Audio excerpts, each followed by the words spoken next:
The Consulting Success podcast is powered by the Clarity Coaching Program. If you'd like to work directly with the Consulting Success team and receive personal coaching and support to optimize and grow your consulting business, marketing, and revenue, visit consultingsuccess.com to find out more and apply.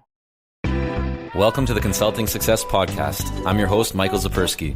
In this podcast, we'll dive deep into the world of elite consultants, where you'll learn the strategies, tactics, and mindset to grow a highly profitable and successful consulting business. Hey everyone, it's Michael Zapersky here, and today I'm really excited to have Heather Couture joining us. Heather, welcome. Thanks, Michael. So Heather, you are a machine learning consultant, researcher, and founder of Pixel Scientia Labs, where you help companies use AI to fight cancer and climate change. You have a PhD in computer science. You've written for over 10 plus peer-reviewed publications. You've been granted 2 or 3 patents with another one pending right now. Your work has been featured in the likes of Scientific American, the Pathologist, Institute of Electrical and Electronics Engineers, and others. I had the pleasure of working with you in our Clarity Coaching Program, and I'm really excited to have you here today to share your story with everyone on the Consulting Success Podcast. And I want to get started today, Heather, with kind of going back to the early days. Talk to me about, where did the interest for AI and machine learning come from? I think I got interested in images and image processing first. So I discovered on one of my work terms when I was in undergrad, I worked for a company that did automated inspection systems. So they did an analysis of images on a manufacturing line. So that got me interested in ways that you can write software to analyze images to produce insights that would otherwise require a lot of time and expense of a person analyzing them. Right. At that point, did you already have a lot of experience in programming and coding? Yeah, this was the end of second year of undergrad. So I'd already been programming for probably about 5 years at that point. And do you remember going back to when you started programming, these more recently, you have more programs and more discussion around getting women involved, girls and so forth involved in coding. Like, this is the future of the world. There's more and more coding, more development. Back at that time when you got started, were there many other female coders and programmers, or what was the environment like for you to begin doing it at that time? For me, I went to an all-girls high school, so I might have had an advantage there in that nice, yeah. There were other girls taking the programming courses.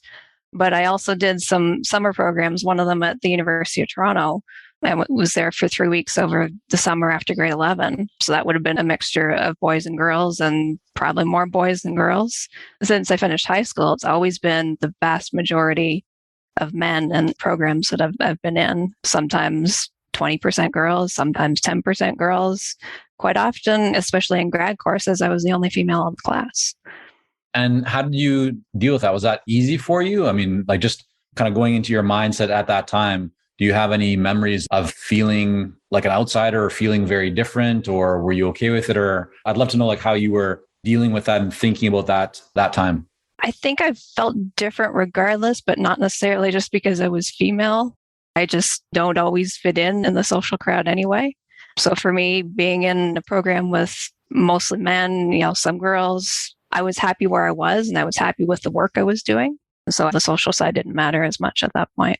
And for you, with less focus on the social side, did that mean that you were diving a lot more, just paying a lot more attention to the actual development and programming and studies? Or how did you navigate that? I'm asking for others who may be in situations where they also necessarily don't feel like they fit in with the standard crowd of people around them. They might be in a different situation that you were in, but I think we all have. I know for me, when I came back, as a young kid living overseas and coming back as well to Canada at that time, I didn't speak the English language. I didn't know anyone. I felt like an outsider. The way I dealt with that was channeling all of my energy into sports and just trying to stand out and kind of get recognized through athletic ability. I think everybody's different, but for you, how did you kind of manage that period? I guess kind of similar for me, but instead of sports, technical ability. I just focused on that and did what I'm good at. Yeah. I think that's a lesson, right? For everyone, is it doesn't really matter that much of what's going on around you, as long as you're channeling your energy into something that you feel is productive and that you enjoy. Certainly worked out for you and worked out for me, although I'm not the baseball player that I thought I might be one day. But back in those days, I had all kinds of dreams. But let's bring us back. So you were kind of working through a lot of different education. You worked as a software developer as well. And then did you do that before you got into your PhD and started doing the whole dissertation? Or what was kind of the timeline, the progression of those early years before launching your consulting business? I did an undergrad, a master's. I worked for 5 years in the States. That was when I moved down here.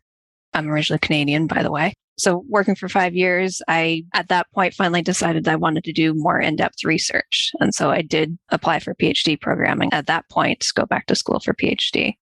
And then completing my PhD, that's when I went into consulting. How much of what you learned during the master's and the PhD, do you see as, or is directly applicable to the work that you're doing today in your business and for clients?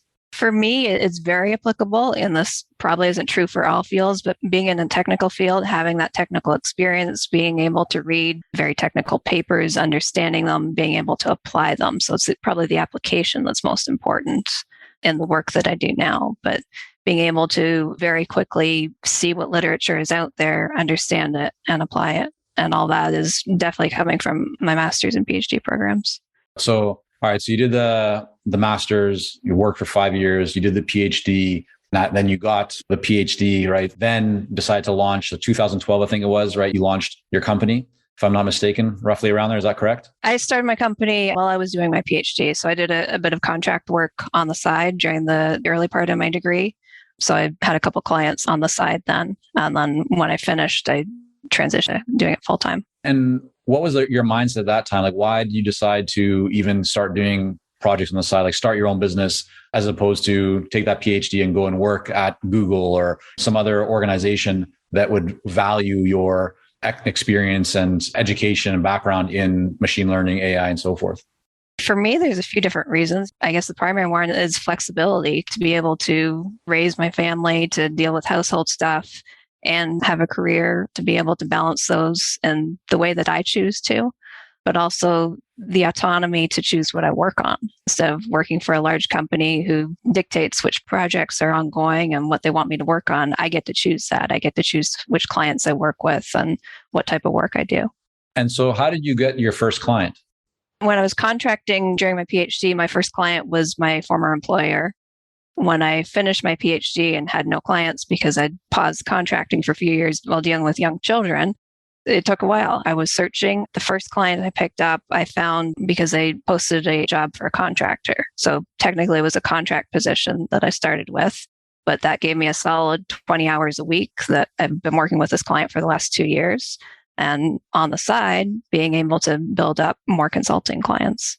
Yeah. And when you did that, when you kind of first had those initial group of clients that you worked with, even kind of as a contracting type of arrangement, but you're actively thinking about, now I'm running my own show, I'm a business owner, I want to build this out. What were some of the things that surprised you most in the early days? Was there anything that really caused a lot of challenge, or anything that you felt uncomfortable doing, or just were surprised by? Probably not surprised, but the challenge for me is finding clients and having the conversations to get clients. I have no business background whatsoever. I've built up some of the skills over the last couple of years, of course, but I'm a very technical person. I had no idea how to do sales or marketing or any of that going into this. I could write software, I could write technical papers, and those were my skills going into this. So I had a lot to learn. Yeah, man. So for those who might also be feeling like they're in a similar place, that they are more on the technical side, maybe they would consider themselves to be more introverted, less extroverted. They're not just natural marketing or sales people, but they're very good at what they do, as you are. What lessons have you learned, or what have you found has been kind of most effective for you to grow the business? Because here you are today, we'll get into kind of the different types of services and kind of programs that you offer organizations, but at times you're at capacity, but you can't take on more clients. You've built up a really great business and you're continuing to build it out. But for someone who might be in a similar stage and just feels like they're not that comfortable with marketing and sales, what would you offer them? What would you maybe recommend for them to think about or put into action? It's a skill that you can learn. I have been able to learn it, so I certainly believe others can too. LinkedIn is a very powerful tool. Your network on LinkedIn. If you can write, you can communicate on LinkedIn. You can share the work that you do, and from that also generate conversations. And you can also learn what to say in connecting with new people and then generating conversations from that. Yeah. Let's break that down. There's two things that you've done, I know, that have kind of been quite valuable for you. The first, right, is the activity on LinkedIn. And the second is something that's been a little bit more recent, but you've been really successful in building it up in numbers wise quite quickly, which is building a list, right? Having been able to send a newsletter. Let's start with LinkedIn. Can you just, from a high level to begin with, Heather, what are the things that you do on LinkedIn or that you just find work best for you? For somebody who might not really be doing much with LinkedIn, or maybe they're doing something with LinkedIn, but they're not really getting much results. What have you specifically found most helpful and impactful on LinkedIn? I think the biggest one for me was posting consistently. So I decided, I think it was about a year and a half, that I would post, and initially it was 2 days a week. I'm currently doing 3 days a week, but I needed to pick a number that I could commit to and do it every single week. So if it was 5 days a week, that would not have been maintainable for me. So I started slow, and I found articles to share, things to write about, scheduling these posts consistently. And from that, in the beginning, most people probably didn't even notice. I got very little engagement, but over the months, and it's been a year and a half now, most of the posts that I put out do get a lot of engagement. They get some comments. I hear from potential clients I talk to, and they've been noticing what I write about, and they comment on it. It's like that. So that has made a huge difference. And I guess the other one is reaching out to individuals who work for the companies that I would like to have it as potential clients and starting conversations with them. So just initially connecting with them and figuring out how to start that conversation.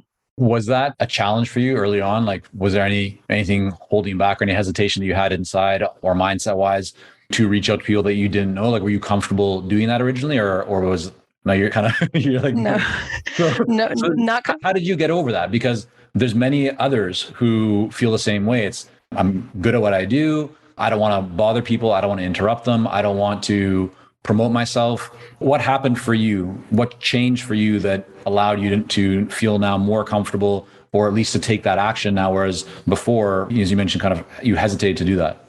Learning what to say and practicing it. It took quite a while to get comfortable with that, but learning what to put in a connection request, just trying to share the knowledge that I have, not be salesy, just have some common interest with people I'm trying to connect with. And once I learned what to put in those initial connection request messages that seemed to work, then I got some confidence in it. While we work with a lot of seasoned and experienced consultants here at Consulting Success, I'm often contacted by new early stage consultants. Invariably, the question I'm asked is, what are the steps I should take to become a successful consultant and grow my consulting business to my first 6 figures per year? Well, I'm excited to announce that we've opened the doors for our Momentum program. This is our most popular program for early stage consultants, and it has helped almost 1,000 consultants to start, run, and grow successful consulting businesses. It gives you the step-by-step plan to help you with your messaging, your fees, and pricing strategies, how to win more proposals, how to go to market more effectively, developing a marketing system to generate leads consistently, and so much more. And right now, until September the 19th, you can sign up for Momentum and get 50% off the regular price by going to consultingsuccess.com/audio. That's consultingsuccess.com/audio, AUDIO. Only 100 spots are available to join Momentum and get 50% off. This deal is only available until September the 19th or until all 100 spots are gone. We won't be opening up new spots in this program for several months, so don't wait. Go to consultingsuccess.com/audio. That's consultingsuccess.com/audio, AUDIO.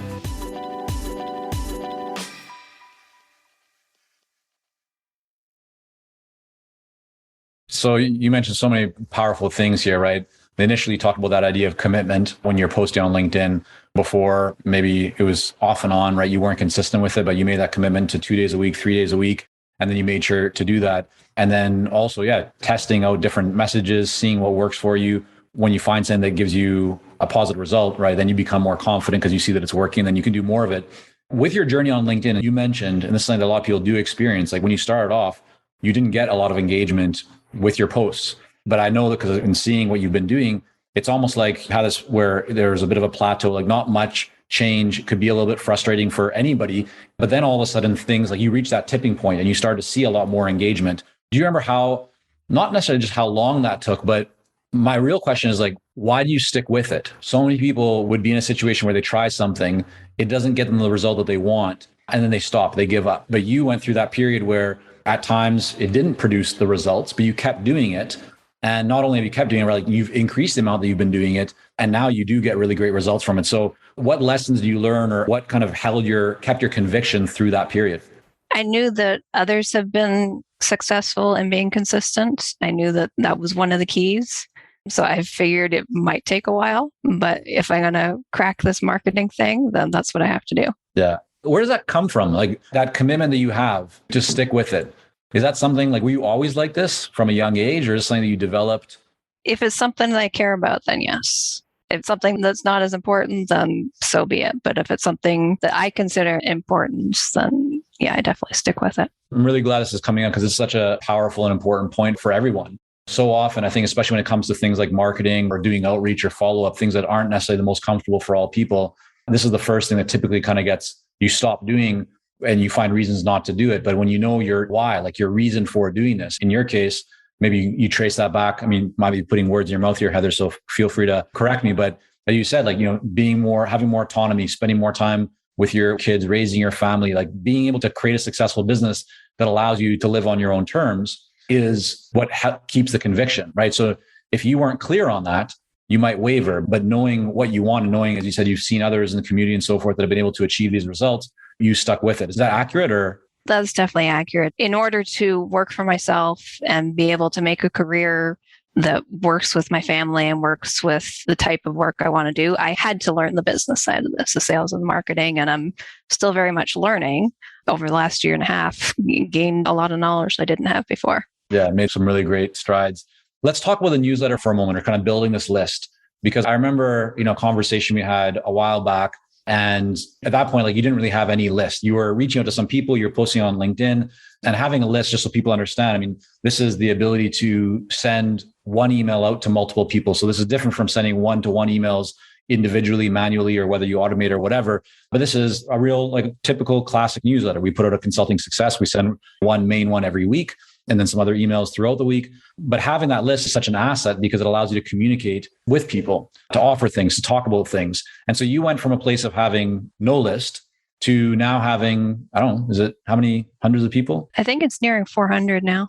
Okay. I mean, that's fantastic. And the number itself is not the most important thing, because you can find people who have very big lists and not much happens with them. You can find others who have much smaller lists, but they know they're building a real asset in their business because they have the right people. And that might lead to all different types of benefits in their business, whether it's hiring, whether it's filling up online workshops or webinars, or people becoming clients. Just kind of talk through a little bit about what are the things that you did to start building that list of the right kinds of people that you wanted to be able to communicate with.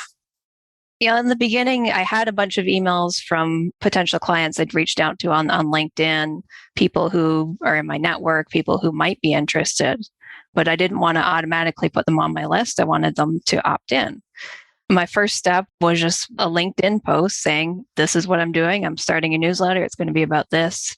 It's going to be bi-weekly. Go here to sign up. And within a few days, I had almost 100 subscribers. So for me, that was the starting point. Continuing on from there, when I do my regular posts on LinkedIn about once a week, at the end, I'll put, if you enjoy this content and want to hear more, go here to subscribe. And so I continually build up some more subscribers along the way there. So the first distinction I want to make here is that you could have done what a lot of people do, which is to kind of take all your LinkedIn connections or people in your database, throw them into your newsletter kind of broadcast platform, and just start sending emails. I don't know about you, Heather, but I'm guessing you feel the same way because of what you did. But I'm not a fan of that. Like when I connect with somebody on LinkedIn or I accept a connection request and the next day I get an email from their newsletter, which I'd never signed up to, I don't really appreciate that. I mean, I think we all get more emails than we'd like to get these days. So you took the step that, while from a volume perspective, you could have built up volume much faster by just throwing people on your list. You didn't do that. You really thought first about the relationship. And I think that should be commended, because these days people are always looking for like the quick fix. The quick fix is not always going to provide the best result. So the steps that you took to announce it, to go through with it, to be consistent and keep encouraging or inviting people to join that newsletter and building up to almost 400 people, I think is really, really powerful. And in terms of the communications or what you've been sending out in that newsletter, just so people have an idea of what that is, can you just kind of talk about what does that content look like and how often are you sending it? I'm sending it every 2 weeks, built up in a way that's related to the things that I post on LinkedIn. So I have a process where I read articles. Some of it's related to client work. Some of it's to maintain skills in my field. I write LinkedIn posts about a lot of those articles, and then I take a group of LinkedIn posts that are on a related topic and I write a newsletter about it. So I take whatever cohesive topic that strings, say, 3 different articles together, and I explain what the problem is, why it's important, and how these 3 articles solved it either in the same way or in different ways, or what's missing, something like that. Yeah, fantastic. I want to talk about your offerings for a moment. So you have kind of a couple of very distinct ways that you engage with clients. Can you explain what those offerings look like? What are they? Kind of who are they best suited for? With most clients, I try to start with a discovery offer, which gives me a chance to get to know them, get to know what their challenges are, and provide some results in months to 2 months time span. So to do that very quickly. From there, I support my clients on a monthly ongoing basis, either as an advisor. So in that case, we just have regular calls. I provide resources, dig into the research as needed to follow up for meetings, provide what they need that way without touching code, without touching data. And then I can also work with them as a collaborator, in which case I am involved in coding, data analysis, results analysis, and anything like that. But both of them I structure as a monthly retainer that goes on month to month as long as it's working out well for me and my client. Yeah. So just to break that down again, so you have your initial discovery offer, and then people can move into, depending on your availability and so forth, either the collaborator option where you're actually working with them, or more of the advisor kind of program, an option where you oversee, coach, support them and their team as they implement and take action or develop code and work on the project. For the discovery offer, I'm sure people are wondering, well, like, okay, Heather, tell us more. Like, what are you actually doing in that discovery offer? Could you just explain a little bit more about what that looks like? Is it an assessment, an audit? Just kind of break down what a typical discovery offer might look like. I call it a machine learning roadmap. So before starting that, I try to get very clear with the potential client what their most important challenge is related to machine learning and their data. So we try to keep the scope of the roadmap as narrow as possible so that we can focus and get results. So maybe it's that they're having problems with generalizing their model to a new data set, for example. And so the roadmap would involve understanding what their data is, what their current algorithms are, or in some cases, it might be a new project and they're just planning and they don't know where to start, but working with their team to understand that, where their challenges are. And then I dig into the research as needed and provide an outline of any data processing they might need to do, any annotations on their data in order to train a model, what type of model they should use, how they should train it, any other considerations that might affect how their model performs, things like that. So I outline that in a written document for them. You work in 2 fascinating areas, climate change and cancer. Why those 2? Why have you kind of narrowed in or just focused on those? Well, to me, there is a common ground. They're both image-based. So for me, the study of cancer is studying the microscopic images of cancer. And for climate change, it's from a remote sensing perspective. So satellite images of the Earth and analyzing them in different ways as needed. My PhD research was related to breast cancer. So I've been working in that area for almost a decade now. So I have the experience.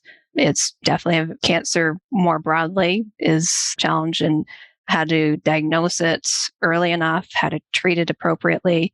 In particular, something called precision medicine, where the goal is to treat each individual tumor. So not all breast cancers are the same. Each one, depending on its molecular properties, can be targeted with different treatments, have different prognosis, things like that. And from microscopic images, we can start to understand that a little bit better. I'm coming at that from a decade of research in that area. You've been seeing significant growth in your business to the point where you're looking to build more of a team, and it's a challenging area, right? It's, I've talked about, because there is so much demand for machine learning and AI. Oftentimes people are just looking to the big organizations. But for anyone who might be listening right now, who might have some expertise in this area or might know somebody who has some expertise in this area, why don't you just take a moment right now and share kind of what you're looking for in terms of building your team? What are kind of the roles or the people or person? What kind of qualifications, just in case somebody might know the right kind of person so they could reach out to you?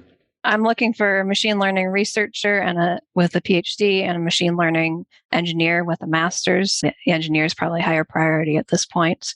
But somebody who knows computer vision very well, so that's machine learning applied to images. They know ways to use deep learning and traditional machine learning and all the algorithms related to that. So I'm hoping I can find somebody with medical imaging experience because this is related to pathology. But it's, as you said, it's a very challenging area to hire in because there's a short supply of people with these skills.